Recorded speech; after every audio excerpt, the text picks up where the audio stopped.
Good morning विद्यार्थी मित्रांनो. आज आपण आपला नेक्स्ट पार्ट जो आहे या पिरियडिक क्लासिफिकेशन ऑफ एलिमेंटचा तो घेणार आहे. त्याच्या अगोदर थोडासा एक पार्ट मी रिवाइज करतोय मुद्दाम म्हणून, की जेणेकरून काय होईल, तो जर पार्ट रिवाइज केला तर काय कुठपर्यंतचा पार्ट आपला झालेला आहे हा तुमच्या लक्षात येईल. म्हणून एकदा थोडंसं रिव्हिजन घेतोय आणि त्याच्यानंतर आपला नेक्स्ट पॉइंट मी सुरू करतो. तर पिरियडिक क्लासिफिकेशन ऑफ एलिमेंट्स या चॅप्टर मध्ये आतापर्यंत आपण जे जे पाहिलेले ते थोडक्यात रिवाइज करू. तर पहा, आपण जो science part first second chapter आपण सुरू केलेलं आहे, ज्याचं नाव आहे पिरियडिक क्लासिफिकेशन ऑफ एलिमेंट्स. तर या चॅप्टर मध्ये आतापर्यंत आपण चॅप्टरचं इंट्रोडक्शन सुरुवातीला पाहिलं. या चॅप्टरच्या इंट्रोडक्शन पॉइंट मध्ये आपण काय काय पॉइंट घेतलेले ते पहा. इंट्रोडक्शन मध्ये सगळ्यात अगोदर आपण अभ्यासलं ते म्हणजे मॅटर म्हणजे काय आहे, ते मॅटर अभ्यासलं आणि मॅटरच्या प्रॉपर्टीज अभ्यासल्या. Matter and properties of matter आपण स्टडी केल्या होत्या. त्याच्यानंतर आपण सेकंड पॉइंट पाहिला तो म्हणजे क्लासिफिकेशन ऑफ मॅटर मध्ये प्युअर इम्प्युअर सबस्टन्सेस आणि त्यापैकी प्युअर सबस्टन्सेस जे होते ते एलिमेंट्स पाहिले. त्याच्यानंतर एलिमेंट्स आणि एलिमेंटच्या महत्त्वाच्या कॅरेक्टरिस्टिक्स आपण स्टडी केल्या. कॅरेक्टरिस्टिक्स आपण स्टडी केलेल्या होत्या. The pure substances made up of single type of particle having similar properties are called as elements. And what are the characteristics of elements? Elements are pure substances which are made up of single type of particles. Composition of particle is uniform throughout the elements. The atoms of different elements are different and atoms of same elements are similar.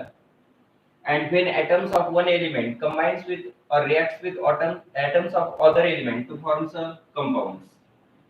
हे आपण एलिमेंटच्या characteristic पाहिलं. त्यानंतर एलिमेंटचे example आणि एलिमेंटच्या examples पाहिल्यानंतर आपण एकूण total 118 elements आहेत, त्यापैकी 92 हे नॅचरल एलिमेंट्स आहेत आणि 26 हे सिंथेटिक एलिमेंट आहेत हे पाहिलं.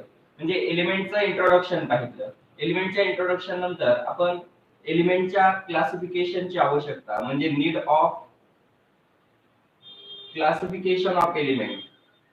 एलिमेंटच्या क्लासिफिकेशनची आवश्यकता का होती, गरज का होती ते पाहिलं. की सुरुवातीच्या काळामध्ये 18व्या शतकामध्ये फक्त 30 मूलद्रव्ये शोधलेली होते आणि त्या मूलद्रव्यांच्या गुणधर्मानुसार प्रॉपर्टीनुसार त्याचं दोन गटात वर्गीकरण केलेलं होतं, मेटल्स अँड नॉन मेटल्स. परंतु कालांतरानं आणखी काही मूलद्रव्ये शोधले गेले आणि त्या मूलद्रव्याचे गुणधर्म हे मेटल्स आणि नॉन मेटल या दोन्ही गटाचे कॉमन गुणधर्म दाखवणारे होते आणि म्हणून मूलद्रव्याच्या वर्गीकरणामध्ये अडचण निर्माण झाली. आणि अशाच मूलद्रव्याच्या वर्गीकरणातील अडचणी सोडवण्यासाठी नवीन पद्धतशीर अशा वर्गीकरणाची शास्त्रज्ञांना गरज वाटू लागली होती आणि त्याच्यामुळे वेगवेगळ्या शास्त्रज्ञांनी मूलद्रव्याच्या वर्गीकरणाचे प्रयत्न केले. त्याची हिस्ट्री जी आहे क्लासिफिकेशनची ती आपण पाहतो. History of classification of elements. तर history of classification of elements मध्ये आतापर्यंत आपण महत्त्वाचे 3 पॉइंट पाहिले, 3 सिस्टीम्स क्लासिफिकेशनच्या पाहिल्या. त्याच्यामध्ये जी क्लासिफिकेशनची फर्स्ट सिस्टीम आपण अभ्यासली ती होती डोबेरायनर ट्राइड्स. Dobereiner triads. त्याच्यानंतर सेकंड सिस्टीम जी आपण एलिमेंटच्या क्लासिफिकेशनची पाहिली ती होती न्यूलँड्स ऑक्टेव्हज.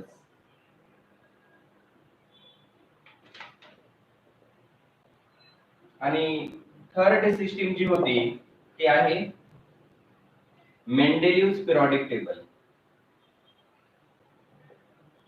तर history of classification of elements मध्ये आपण या 3 महत्त्वाच्या क्लासिफिकेशनच्या सिस्टीम्स पाहिलेल्या आहेत. एवढा पार्ट आतापर्यंत आपला शिकून झालेला आहे या चॅप्टरचा. तर पहा, इंट्रोडक्शन पार्ट आहे. इंट्रोडक्शन पार्ट मध्ये element, characteristics of element, examples आणि त्याच्यानंतर need of classification of elements.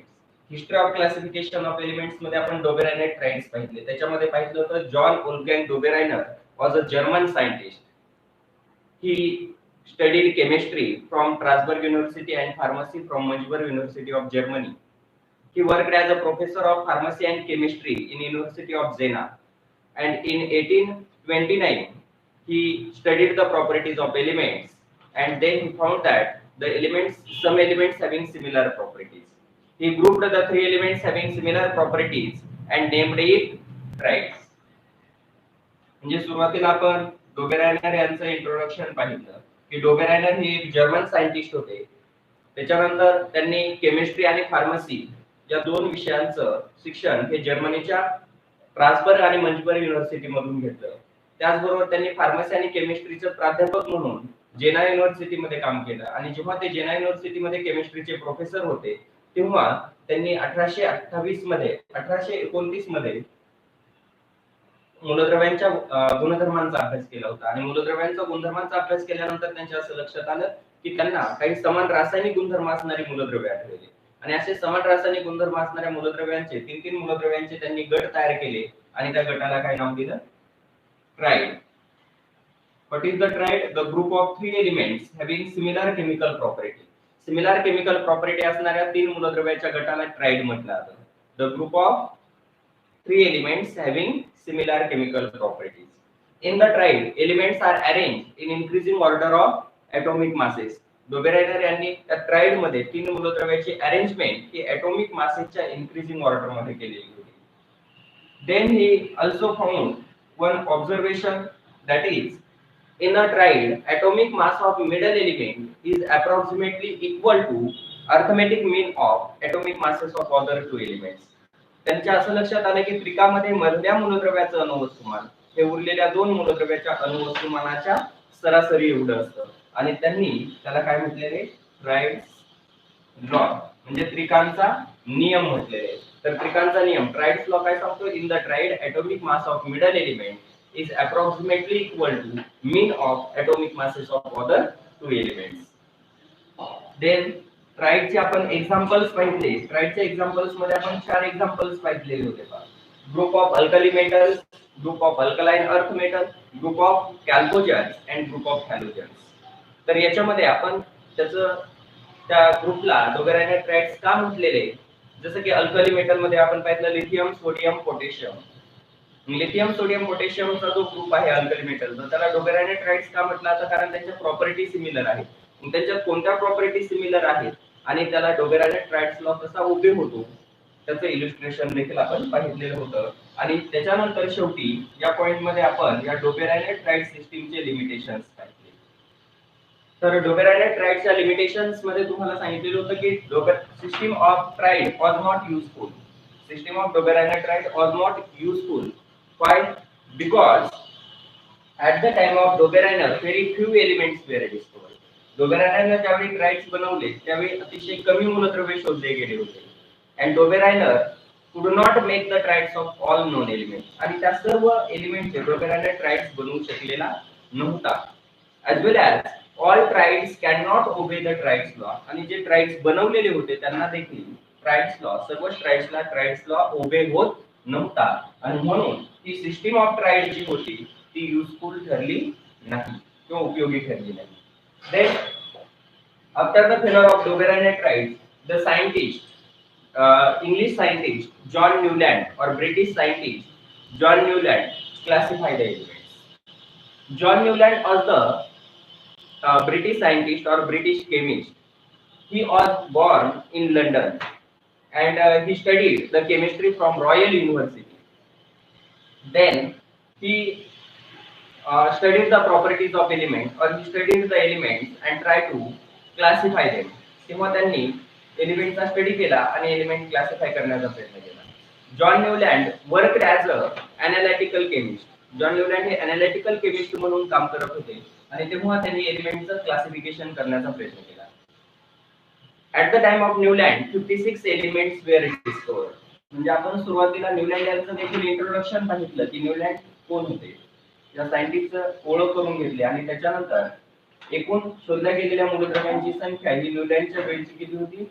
56 elements हे न्यूलँडच्या वेळी शोधले गेलेले होते. At the time of Newland, 56 elements were discovered. Newland arranged these 56 elements in increasing order of atomic masses. न्यूलँड यांनी या 56 मूलद्रव्यांची मांडणी कशी केली होती? atomic masses increasing order मध्ये.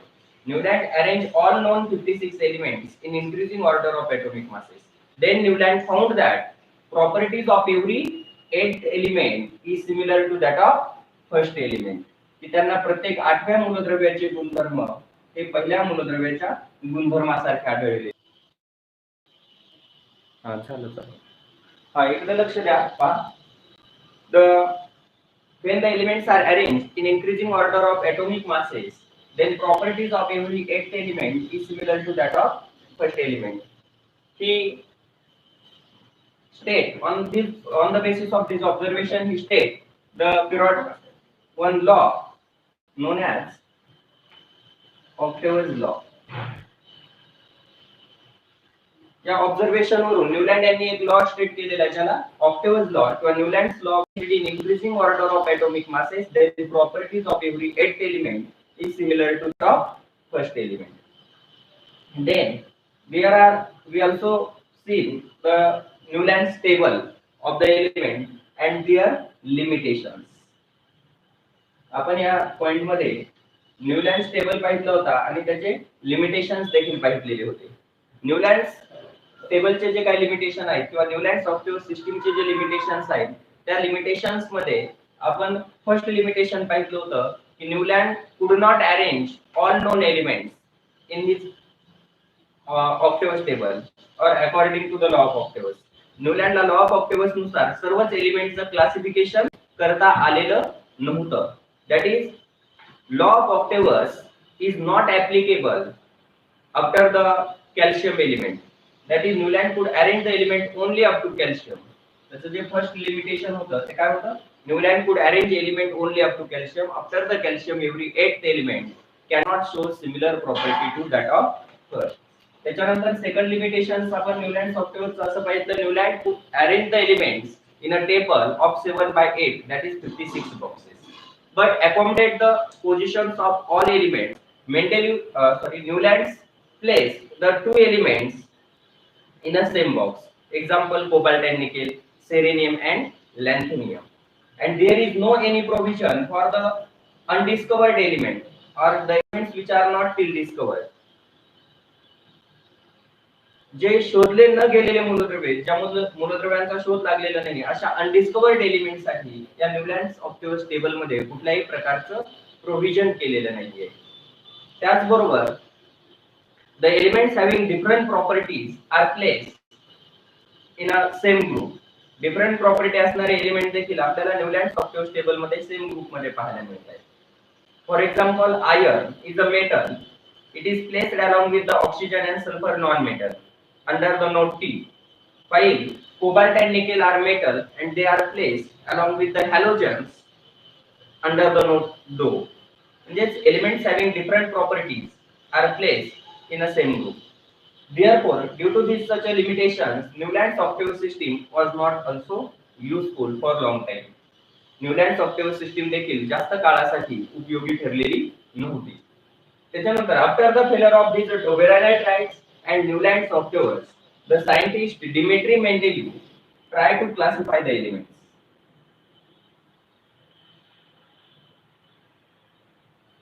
Dmitry Mendeleev try to classify the elements. आपण Dmitry Mendeleev यांचं इंट्रोडक्शन पाहिलं होतं. Dmitry Mendeleev was the Russian scientist. He was born in Tobolsk in Siberia. Then he studied the chemistry or science from the St. Petersburg University. In 1856, he completed the graduation. In 1863, he appointed a professorship in the university, and in 1866, he got a chair in the university. Then next, at the time of Mendeleev, 63 elements were discovered. Mendeleev यांनी ज्यावेळी मूलद्रव्यांचा अभ्यास केला, classification केलं, त्यावेळी 63 मूलद्रव्ये शोधलेले होते. Mendeleev examined the relationship between properties of element, that is physical and chemical properties of elements and their atomic masses. Then Mendeleev realized that out of the chemical properties, the higher reactive element like hydrogen and oxygen reacts with other element to form a compound. By analyzing this compound, Mendeleev believed that atomic masses is the most fundamental property of element. Also, the physical properties like melting point, boiling point, density, etc. are also increases with increasing atomic mass of the elements. Therefore, atomic masses is the most fundamental property of element. Mendeleev arranged all known 63 elements in increasing order of atomic masses in horizontal rows. Then he found that after certain interval of atomic mass, properties of elements shows the repetition. And on this observation, he states the periodic law known as Mendeleev's periodic law. This Mendeleev's periodic law states that Mendeleev's periodic law. Mendeleev's periodic law states that the properties of elements are periodic function of their atomic masses. The properties of elements are periodic function of their atomic masses. हा मेंडेलिव्ह periodic law आपण पाहिला आणि मेंडेलिव्ह periodic law नंतर Mendeleev periodic टेबलची definition पाहिली. The tabular arrangement of elements based on Mendeleev periodic law is called as Mendeleev periodic table. या Mendeleev periodic टेबलचे आपण table ही draw केलेले होता, त्याचे फीचर्स पाहिले होते. तर फीचर्स मध्ये महत्त्वाचे 3 फीचर मी तुम्हाला सांगितले. पहिला फीचर सांगितलं होतं the horizontal rows of elements in a periodic table are called as periods. कुठल्याही पिरियडिक टेबल मध्ये एलिमेंटच्या ज्या हॉरिझॉन्टल रोज असतात, आडव्या ओळी असतात, त्या हॉरिझॉन्टल रोजला पिरियड्स म्हटलं जातं. There are 12 periods in Mendeleev's periodic table which are numbered as 1 to 12, and the vertical columns of elements in a periodic table are called as groups. Periodic table मध्ये जे एलिमेंटचे vertical columns असतात, उभे स्तंभ असतात, त्या उभ्या स्तंभांना ग्रुप्स म्हटलं जातं. There are 8 groups in Mendeleev's periodic table which are numbered as 1 to 8. Mendeleev's periodic table मध्ये 8 ग्रुप आपण पाहिले आणि त्यांना 1 ते 8 असे रोमन मध्ये नंबर देण्यात आलेले. आणि पहिले जे 7 ग्रुप आहेत त्याचं ओरिजिनल पिरियडिक टेबल मध्ये पहिले जे 7 ग्रुप आहेत त्यांचं पुन्हा ए आणि बी अशा सब ग्रुप्स मध्ये देखील क्लासिफिकेशन केलेलं आपण पाहिलेले. त्याच्यानंतर properties of element in a particular period shows regular gradation from left to right in a period. एलिमेंटच्या प्रॉपर्टीज पिरियड मध्ये लेफ्ट कडून राइट कडे जात असताना रेग्युलर ग्रेडेशन दाखवतात, म्हणजे श्रेणीबद्धता दाखवतात. म्हणजे काही प्रॉपर्टी इन्क्रीज होत गेलेल्या असतात तर काही प्रॉपर्टी डिक्रीज होत गेलेल्या असतात. हे फीचर्स पाहिजे. फीचर्स पाहिल्यानंतर आपण मेंडेलिव्ह पिरियडिक टेबल या पॉइंट मध्ये मेंडेलिव्ह पिरियडिक टेबलचे मेरिट्स आणि त्याचे डिमेरिट्स पाहिले. मेंडेलिव्ह पिरियडिक टेबलच्या मेरिट्स मध्ये आपण पहिलं मेरिट पाहिलं होतं Mendeleev merits of Mendeleev periodic table मध्ये फर्स्ट मेरिट पाहिलं होतं Mendeleev revise the atomic masses of some elements. मेंडेलिव्हनं काही मूलद्रव्याच्या अणुवस्तुमानांकामध्ये दुरुस्ती केलेली होती. Mendeleev revise the atomic masses of some elements in order to accommodate the position of elements according to their properties. किंवा Mendeleev revise atomic masses of some element to give proper place in his periodic table according to their properties. मूलद्रव्यांना त्यांच्या गुणधर्मानुसार आवर्त सारणीमध्ये योग्य स्थान देण्यासाठी मेंडेलिव्हनं काही मूलद्रव्यांच्या अणुवस्तुमानांकामध्ये दुरुस्ती केली. त्याचे एक्झाम्पल तुम्हाला सांगितलं होतं beryllium. The previously discovered atomic mass of beryllium was 14.09 and it was corrected as 9.4. Therefore, beryllium is placed before boron and it was the proper place of beryllium according to their properties. Then second merit आपण मेंडेलिव्ह periodic टेबलचं पाहिलेलं होतं. मेंडेलिव्ह kept some vacant places in his periodic table. मेंडेलिव्हनं त्याच्या periodic table मध्ये बऱ्याच ठिकाणी vacant places सोडलेले आपल्याला दिसतात. These vacant places are kept for the undiscovered element, that is the element which are not till discovered.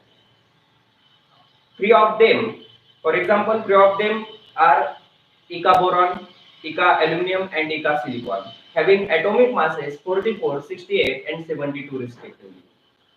After the discovery of these elements, they were named as scandium, gallium and germanium. And after the discovery of these elements, they were placed at that blank places. Mendeleev also predict the properties of these undiscovered elements before discovery that will found correct after the discovery.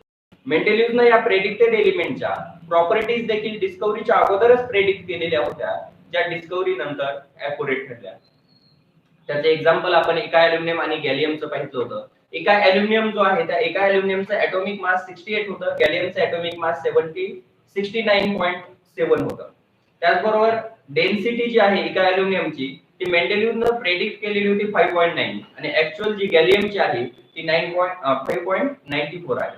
त्याच्यानंतर melting point एका अॅल्युमिनियमचा low आहे असं सांगितलं होतं, तर गॅलियमचा इतर मेटलच्या comparison मध्ये जो आहे तो आहे 30.2 डिग्री सेल्सिअस.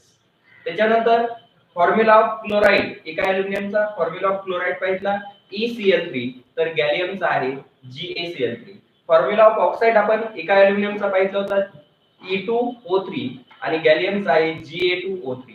त्याचबरोबर नेचर ऑफ ऑक्साईड एका अॅल्युमिनियमच्या ऑक्साईडचं नेचर एम्फोटेरिक आहे, तर गॅलियमचं जे काय ऑक्साईड आहे त्याचं नेचर देखील एम्फोटेरिक आहे. म्हणजे मेंडेलिव्ह यांनी एलिमेंटचा शोध लागण्याच्या अगोदर या प्रेडिक्टेड एलिमेंटच्या ज्या प्रॉपर्टी सांगितल्या त्या आपल्याला ॲक्युरेटली डिस्कव्हरी नंतर पाहायला मिळालेल्या आहेत, किंवा ज्या प्रॉपर्टी त्या एलिमेंटच्या स्टडी केल्या गेल्या त्या ॲक्युरेट आढळलेल्या आहेत. हे महत्त्वाचं तिसरं मेरिट या मेंडेलिव्हच्या आवर्त सारणीचं होतं. आणि चौथं मेरिट होतं the noble gases element were not included in Mendeleev's periodic table because they were not discovered at the time of Mendeleev. मेंडेलिव्हच्या वेळी नोबल गॅसेस एलिमेंटचा शोध लागलेला नसल्यामुळे नोबल गॅसेस एलिमेंट हे मेंडेलिव्हच्या आवर्त सारणीमध्ये आपल्याला दिसत नाहीये किंवा आढळत नाहीये. Noble gaseous element, that is helium, neon, argon, krypton, xenon, such elements are discovered at the end of 19th century. हे helium, neon, argon, krypton, xenon हे जे मूलद्रव्य आहेत हे 19व्या शतकाच्या शेवटी शोधले गेलेले आणि त्याच्यामुळे त्यांचा समावेश हा मेंडेलिव्हच्या आवर्त सारणीमध्ये नाहीये. But when these noble gases or inert gases element get discovered, they are also placed in Mendeleev's periodic table without disturbing positions of other elements. Noble गॅसेसचा शोध लागल्यानंतर मेंडेलिव्हनं ते नोबल गॅसेस देखील त्याच्या आवर्त सारणीमध्ये नंतर मांडले आणि ते मांडत असताना इतर मूलद्रव्यांच्या पोझिशन मध्ये बदल करण्याची गरज पडलेली नव्हती. हे एक महत्त्वाचं मेरिट मेंडेलिव्हच्या आवर्त सारणीचं आहे. याच्यावरून असं लक्षात येतं की मेंडेलिव्हनं खूप विचारपूर्वक त्याच्या आवर्त सारणीमध्ये मूलद्रव्यांची मांडणी केलेली आहे आणि भविष्यातील जे काही अनडिस्कवर्ड एलिमेंट आहेत त्यांच्यासाठी देखील त्याला प्रोव्हिजन करून ठेवलेलं आपल्याला आवर्त सारणीत पाहायला मिळतं. त्याच्यानंतर डिमेरिट्स आपण मेंडेलिव्हच्या आवर्त सारणीचे पाहिले होते. डिमेरिट्स म्हणजे दोष. या जसं मेरिट आहे तसं मेंडेलिव्हच्या आवर्त सारणीमध्ये काही दोष किंवा त्रुटी देखील होत्या. त्याच्यामध्ये आपण पहिलं डिमेरिट मेंडेलिव्हच्या आवर्त सारणीचं असं पाहिलं the whole number atomic masses of some elements are same. काही मूलद्रव्यांच्या ॲटॉमिक मासेस होल नंबर मध्ये असणारे ॲटॉमिक मासेस सेम आहेत. For example cobalt and nickel having atomic mass 59 and therefore there is a ambiguity in regarding the position or their sequence in the Mendeleev's periodic table. काही मूलद्रव्यांचे whole number of atomic masses हे same आहेत, जसे cobalt आणि निकेलचं whole number of atomic mass 59 आहे आणि त्याच्यामुळे त्यांच्या सिक्वेन्स मध्ये मेंडेलिव्हनं जी मूलद्रव्यांची मांडणी केली ती ॲटॉमिक नंबरच्या इन्क्रीजिंग ऑर्डर मध्ये केलेली आणि त्याच्यामुळे जर ॲटॉमिक मासेस सेम असतील तर त्यांची सिक्वेन्स कशी, कोणता एलिमेंट अगोदर आणि कोणता नंतर, ही जी सिक्वेन्स आहे याच्यामध्ये आपल्याला एम्बिग्युटी आढळते, म्हणजे त्या ठिकाणी थोडासा गोंधळ आढळतोय. त्याच्यानंतर सेकंड जे महत्त्वाचं डिमेरिट आहे ते असं आहे isotopes was discovered very long after the Mendeleev periodic table. Mendeleev periodic table तयार झाल्यानंतर खूप जास्त दिवसानंतर आयसोटोप्स डिस्कवर्ड करण्यात आले. Isotopes have same chemical property but different atomic masses. आयसोटोपच्या केमिकल प्रॉपर्टी सेम असतात आणि ॲटॉमिक मासेस डिफरंट असतात. Therefore there was a challenge to place the isotopes in Mendeleev's periodic table. त्याच्यामुळे आयसोटोप्स मेंडेलिव्ह पिरियोडिक टेबल मध्ये ठेवणं हे एक मोठं आव्हान मेंडेलिव्हच्या समोर होतं. त्याच्यानंतर तिसरं जे काही या पिरियोडिक टेबलचं महत्त्वाचं डिमेरिट आहे ते असं आहे when the elements are arranged in increasing order of atomic masses there is a irregularity. The increase in atomic mass is not uniform or there is a irregularity in increasing atomic mass. Therefore, we cannot accurately predict how many elements were discovered between the two elements having higher atomic mass. Higher atomic mass असणाऱ्या दोन एलिमेंटच्या दरम्यान exactly किती element discovered होतील हे आपण accurately predict करू शकत नाहीये. हे त्याचं तिसरं डिमेरिट आहे. आणि चौथं डिमेरिट पाहिलं आपण hydrogen. The position of hydrogen was not fixed in Mendeleev's periodic table, or Mendeleev could not give a fixed position to the hydrogen in his periodic table, because hydrogen element shows resemblance with or similarity with alkali metal, group of alkali metal as well as group of halogens. की hydrogen हा element halogen आणि alkali metal या दोन्ही गटांबरोबर साम्य दाखवतो, आणि त्याच्यामुळे hydrogen हा अल्कली मेटल बरोबर आणि हॅलोजन बरोबर साम्य दाखवत असल्यामुळे मेंडेलिव्हच्या आवर्त सारणीत हायड्रोजनला फिक्स्ड पोझिशन देण्यात आलेली नाहीये. तर अशा पद्धतीने हे आपण आतापर्यंतचा एवढा पार्ट या चॅप्टरचा पाहिलेला आहे. याच्यामधला महत्वाचा जो पार्ट आहे तो आहे merits demerits of Mendeleev's periodic table, limitations of Newlands octaves law, डोबेराने ट्राइड्स मध्ये ट्राइड्स आणि ट्राइड्स लॉ आणि एक्झाम्पल्स. तर एवढा पार्ट जो आहे तुम्ही नोट्स लिहून घेतलेल्या असतील तर त्या नोट्स मधून पुन्हा एकदा रिवाइज करा, पुन्हा एकदा वाचा आणि काही अडचण आल्यास परत विचारू शकता तुम्ही. आता याच्यानंतरचा जो नेक्स्ट पार्ट आहे या चॅप्टर मधला, इथपर्यंतचा पार्ट हा जनरली इंट्रोडक्शन पार्ट आहे पिरियडिक क्लासिफिकेशनचा. खरं जे पिरियडिक क्लासिफिकेशन आहे एलिमेंटचं ते इथपासून स्टार्ट होते.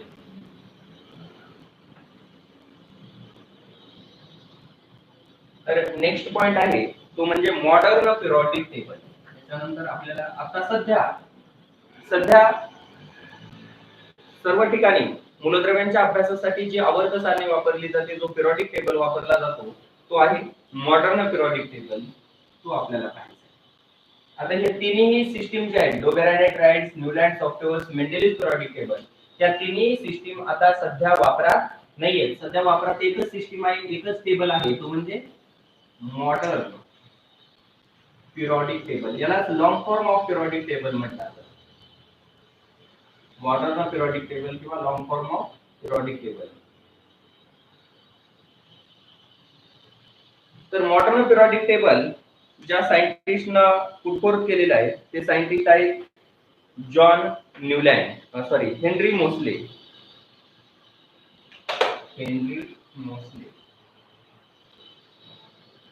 तर त्यांचा अगोदर इंट्रोडक्शन पार्ट आपण बघू. Henry Mosle introduction.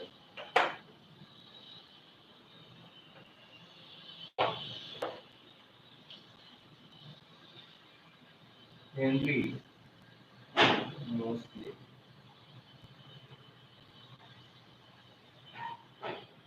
Henry Moseley was a British scientist and he was born in 1887 and died in 1915. अतिशय कमी वय असणारे हे शास्त्रज्ञ होते हेनरी मोसले. याच्यामध्ये first Henry Moseley was a British chemist. Henry Moseley was British chemist. Henry Moseley हे British chemist होते, म्हणजे इंग्रज रसायनशास्त्रज्ञ होते. Then he was studied science in Eton University and Oxford University of England. He was studied science from Eton College and Oxford University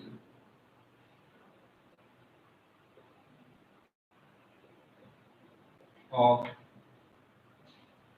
England. England मधील Oxford university आणि इटॉन college याच्यामधून त्यांनी सायन्स या विषयाची पदवी मिळवली किंवा सायन्स विषयाचा अभ्यास केला. Then he put forth X-ray tube experiment. He put forth X-ray tube experiment to demonstrate atomic numbers of element. Atomic numbers of element. मूलद्रव्य मूलद्रव्यांचे अणुअंक शोधून काढण्यासाठी त्यांनी एक एक्सरे ट्यूब एक्सपेरिमेंट डेमॉन्स्ट्रेट केलेला होता किंवा पुट फोर्थ केलेला होता. Then he modified the Mendeleev's periodic law into the modern periodic law. He modified Mendeleev's periodic law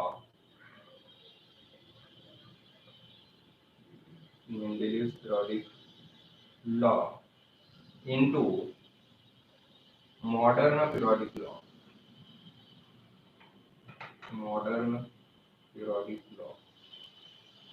Henry Moseley यांनी मेंडेलिव्ह पिरियडिक लॉचं मॉडिफिकेशन मॉडर्न पिरियडिक लॉ मध्ये केलेलं होतं. तर पहा हेनरी मोसले कोण आहेत? Henry Moseley was a British chemist. Henry Moseley एक ब्रिटिश केमिस्ट होते. He also studied science from which college? Eton College and Oxford University of the England. England मधील इटॉन कॉलेज आणि ऑक्सफर्ड युनिव्हर्सिटी मधून त्यांनी science शिक्षण पूर्ण केलं. He put forth X-ray tube or discharge tube experiment. X-ray discharge tube experiment त्यांनी put forth केलेला होता for the demonstration of atomic numbers of element. एलिमेंटचे atomic number डिस्कवर करण्यासाठी, डेमॉन्स्ट्रेट करण्यासाठी त्यांनी X-ray tube experiment put forth केला. And he modified the Mendeleev's periodic law into the modern periodic law. atomic numberचा शोध लावून त्यांनी Mendeleev's periodic law हा modern periodic law मध्ये modify केलेला होता आणि मॉडर्न पिरियडिक टेबल जो आहे तो कन्स्ट्रक्ट केलेला आहे. तर या मॉडर्न पिरियडिक टेबल बद्दल आपल्याला या पॉइंट मध्ये आता पाहायचं आहे.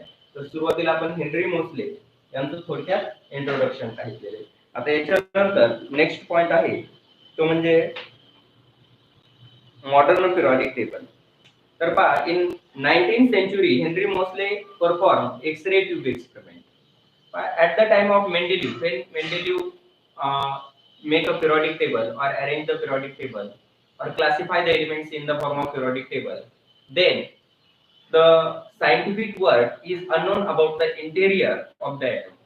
ज्यावेळी मेंडेलिव्ह यांनी मूलद्रव्याचं वर्गीकरण पिरियडिक टेबल मध्ये केलं, म्हणजे मेंडेलिव्ह पिरियडिक टेबल तयार केला, त्यावेळी शास्त्रज्ञांना अणूच्या अंतरंगांविषयीची माहिती नव्हती.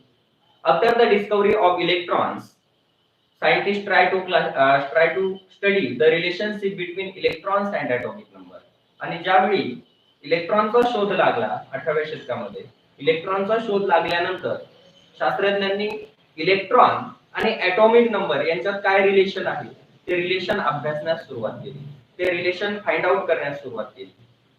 आणि त्याच वेळी the atomic number in Mendeleev periodic table, मेंडेलिव्हने जे त्याच्या पिरियडिक टेबल मध्ये मूलद्रव्यांना ॲटॉमिक नंबर दिलेले होते, ते ॲटॉमिक नंबर हे फक्त त्या मूलद्रव्याची सिक्वेन्स होती. म्हणजे ते डिफाइन्ड ॲटॉमिक नंबर नव्हते. मूलद्रव्य ज्या सिक्वेन्स न मांडलेले होते ती सिक्वेन्स, एलिमेंटची सिक्वेन्स म्हणजेच ॲटॉमिक नंबर ही मेंडेलिव्हच्या आवर्त सारणीमध्ये आहे. In 19th century, that is in 1930 AD, the English scientist Henry Moseley demonstrated with the help of experiment done by using the X-ray tube, X-ray discharge tube, that the atomic number is related to the positively charged particles present in the nucleus of atom.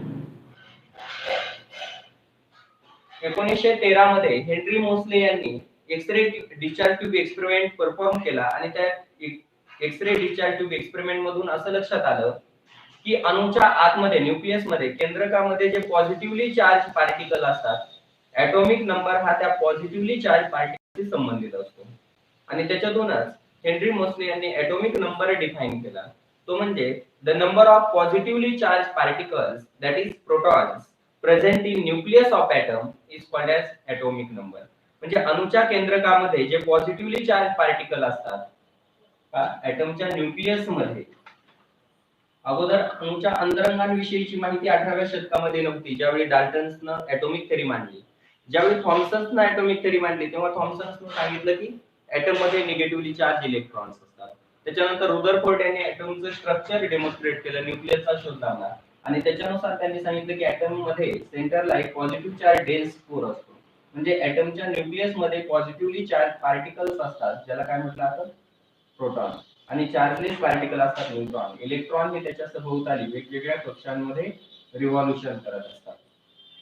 तर ऍटमच्या nucleus मध्ये हे जे positively charge particles असतात म्हणजे proton असतात त्या positively charge प्रोटॉनची संख्या म्हणजेच काय असतो त्या ऍटमचा atomic number. That is atomic number depends upon the positively charged particle. It does not depends upon negatively charged electrons. Atomic number हा positively charged particles वरती डिपेंड असतो. हे हेनरी मोसले यांनी एक्स-रे डिस्चार्ज ट्यूब एक्सपेरिमेंट मधून शोधून काढलं आणि त्यांनी असं शोधून काढले की प्रत्येक एलिमेंटच्या ऍटमच्या न्यूक्लियस मध्ये असणारी ही पॉझिटिव्हली चार्ज पार्टिकलची संख्या ही वेगवेगळी आहे आणि ती वेगवेगळी असणारी पॉझिटिव्हली चार्ज पार्टिकलची संख्या म्हणजे त्या एलिमेंटचा ऍटॉमिक नंबर असतो जो Z या सिम्बॉलने रिप्रेझेंट केला जातो.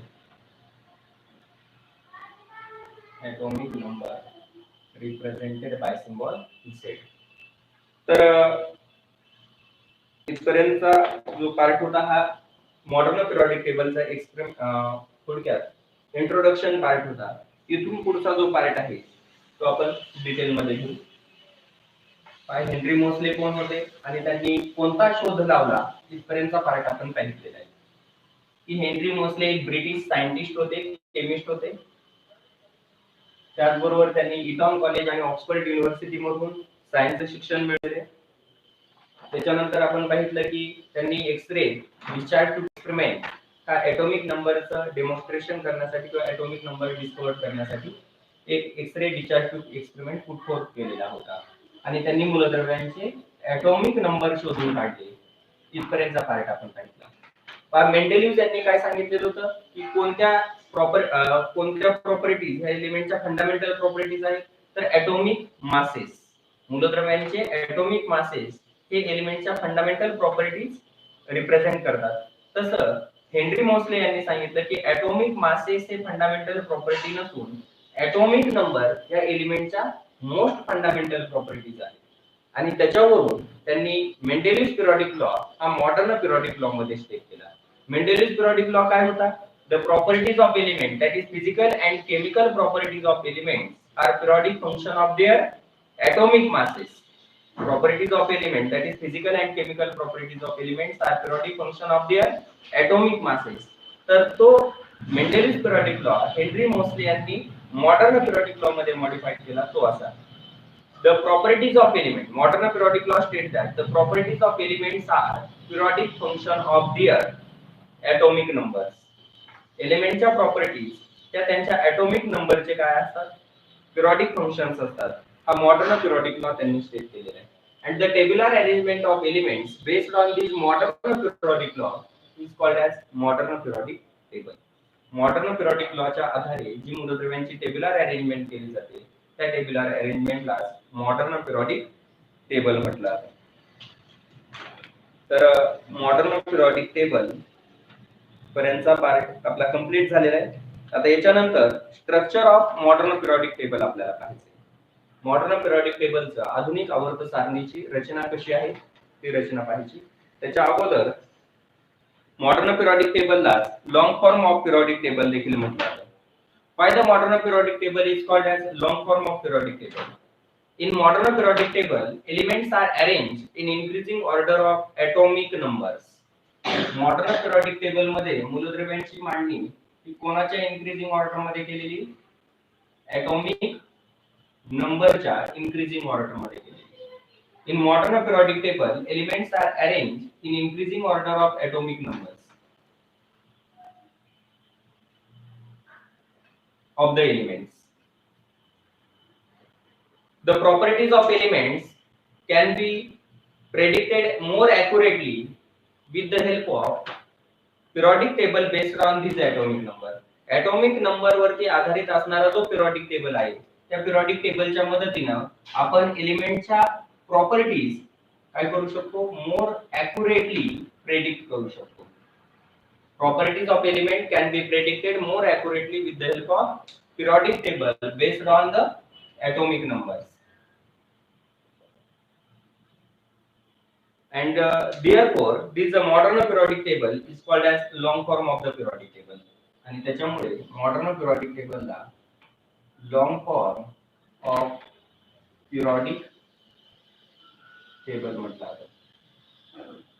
Modern periodic table is also called as long form of the periodic table. Then we also know that we are already studied the electronic configuration in previous standard. आपण पाठीमागच्या काही इयत्तेमध्ये एलिमेंटचे electronic configuration काय असतात ते electronic configuration देखील study केलेले आहे. तर इलेक्ट्रॉनिक कॉन्फिगरेशन कशाला म्हणतात? The distribution of electrons in different orbits of an atom is called as electronic configuration of the elements. The distribution of electrons in various orbits of an atom is called as electronic configuration of the elements. And the structure of modern periodic table is based on this electronic configuration of the elements. Modern periodic table चे जे structure आहे ते कशावर depend आहे?